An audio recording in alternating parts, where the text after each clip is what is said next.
on arrive tôt le matin, on se questionne toujours sur comment on peut faire les choses autrement pour bien vous informer. Et ce matin, on s'est dit qu'il fallait donner la parole à des musulmans, de bien nous aider à mieux comprendre ce qui se passe ces jours-ci pour éviter la généralisation et les fausses accusations. Ouais, les amalgames douteux. Oui, effectivement. Alors, on a trouvé deux personnes qui vont bien nous aider à comprendre. Alors, je vous présente d'abord Lamine Foura, président de Média Maghreb et animateur à Radio Centre-Ville. Bonjour, Lamine. Merci d'être là. Et aussi Abdou Zirat, membre impliqué dans la communauté musulmane à Montréal. Est-ce que vous l'entendez malheureusement dans la rue? Ce commentaire malheureusement généralisé qui dit « Ah, les musulmans, c'est à cause de vous s'il se passe des choses terribles chez nous ». On l'entend, et même sur les réseaux sociaux, des choses un petit peu terribles qui s'entendent, mais c'est un petit peu, à mon avis, c'est la démarche et l'objectif aussi de la terreur que veulent créer les terroristes, parce que ce qu'ils veulent, c'est créer une fracture au sein de la société, et je pense que c'est dans des moments pareils que les Québécois doivent démontrer, les Canadiens doivent démontrer qu'ils sont unis, quelles que soient leurs différences en termes de religion.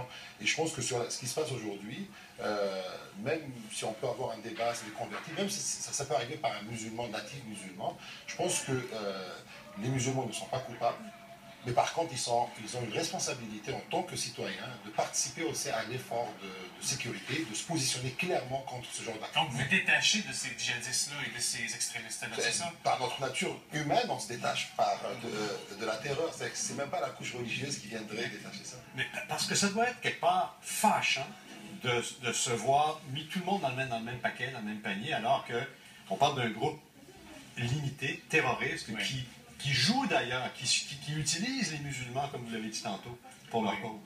Écoutez, ça devient un leçon pour la communauté musulmane et maghrébine et arabe ici au Canada, d'à chaque fois payer les pots cassés une fois qu'un fou religieux, moi je les appelle des malades religieux.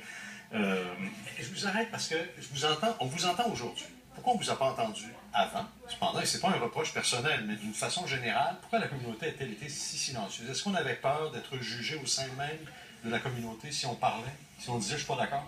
Moi, je ne serais pas d'accord qu'on vous a pas entendu.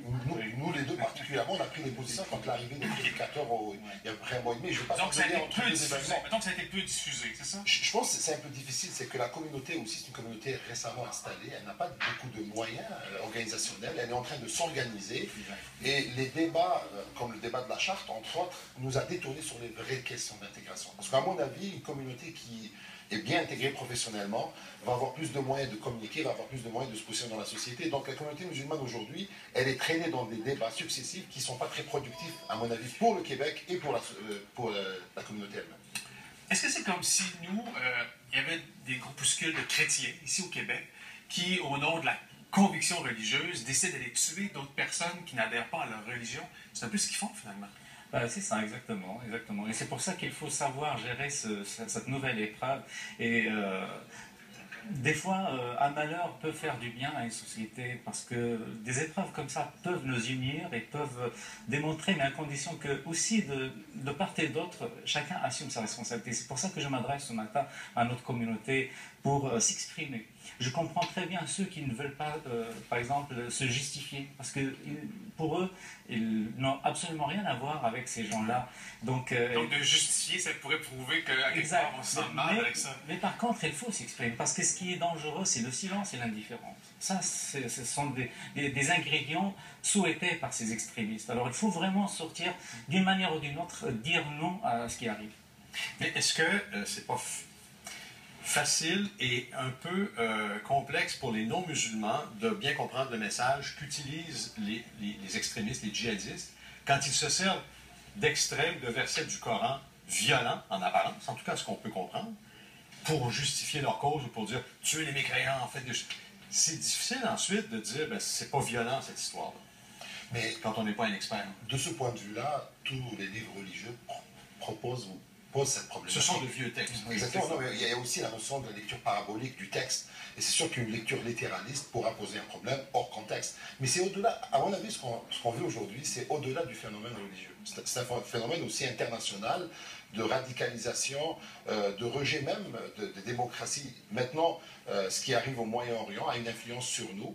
Et quand on parle aussi des musulmans, d'un point de vue chiffre, les premières victimes du terrorisme djihadiste, c'est les musulmans. C'est que On parle même depuis les années 90, 80 en Algérie, 200 000 morts, pendant que les gens en Occident supportaient ces groupes-là. Donc il faudra vraiment être aussi cohérent dans notre démarche. Et aujourd'hui, notre responsabilité aujourd'hui, elle va au-delà du fait religieux. À mon avis, que les musulmans aujourd'hui doivent réagir par rapport à ça, non pas seulement en tant que musulmans, mais en tant que citoyens québécois et canadiens, pour protéger notre démocratie. Donc les leaders musulmans qui sont près de ces djihadistes-là n'ont pas d'impact intellectuel sur ces gens-là. Ils ne peuvent pas les ramener à l'ordre en leur disant cessez cette croisade de violence.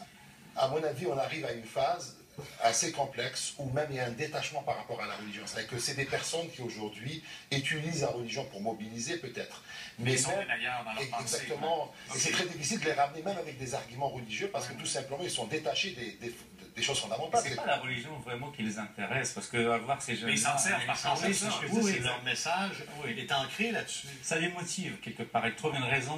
Donc ça ternit la vôtre, ça ternit votre religion en ce moment-là. Oui, mais c'est d'où l'importance de faire du discernement. Parce que la religion, on n'a jamais appelé. La majorité des musulmans ont leurs préoccupations, comme vous, pour n'importe qui. On ne parle pas religion tous les jours, on est religieux pour nous-mêmes. Je pense qu'ils ont un autre objectif, c'est qu'on en parle et qu'on se chicane. Aujourd'hui, sur des réseaux, moi j'ai eu des femmes, par exemple musulmanes, qui portent le voile, qui se sentent un petit peu en danger en lisant quelques commentaires où on dit il faut tuer les musulmans. C'est des commentaires sur Facebook aujourd'hui, j'ai des copies. Donc en fin de compte, ce qu'ils veulent, c'est créer, exactement, c'est créer une chicane au sein de la société, une méfiance, et c'est la déstructuration de la société, de la cohésion sociale. Et c'est pour ça qu'à mon avis, c'est un appel à tous, à tout le monde est responsable, les médias, les hommes politiques, les membres de la société et la communauté musulmane en particulier doivent prendre ses responsabilités de se distinguer de ce discours. Justement, c'est en cédant à la haine qu'on va faire le jeu de ces gens-là, parce que la haine va créer le repli sur soi et le refus de la société, de la vie commune. Donc il faut vraiment être très très conscient de la gravité de la situation de part et d'autre, et de la part aussi des médias pour vraiment éclaircir les choses. Visiblement, ça devient aussi barbare qu'il y a des centaines d'années pour d'autres raisons. Oui. Merci Lamine Foura et M. Abdou Zirat de nous avoir parlé. Ça fait plaisir. Merci beaucoup. Merci à vous deux. Une nouvelle de dernière heure. On parle d'un homme armé au centre-ville d'Halifax. La police ratisse le centre-ville de cette ville de Nouvelle-Écosse après avoir reçu un appel concernant un homme armé ce matin. On ignore pour l'instant si la menace est réelle ou si c'est une fausse alerte, mais bien sûr, les policiers vérifient tout ça. Est-ce encore une autre intervention miroir, comme nous le précisait Normand Lester ce matin, l'un influence l'autre? Je tenais à remercier M. Couillard qui a appelé quelques leaders de la communauté. Il m'a appelé personnellement pour dire que le gouvernement du Québec est avec la communauté. Il ne la considère pas comme coupable, mais aussi que la communauté doit s'impliquer pour travailler tout à fait. Donc, le gouvernement se rapproche. Souhaitons que ce soit quelque chose de porteur. Merci. On va à la pause. Au retour, une conclusion avec toute l'équipe que vous avez peu vue ce matin en convié.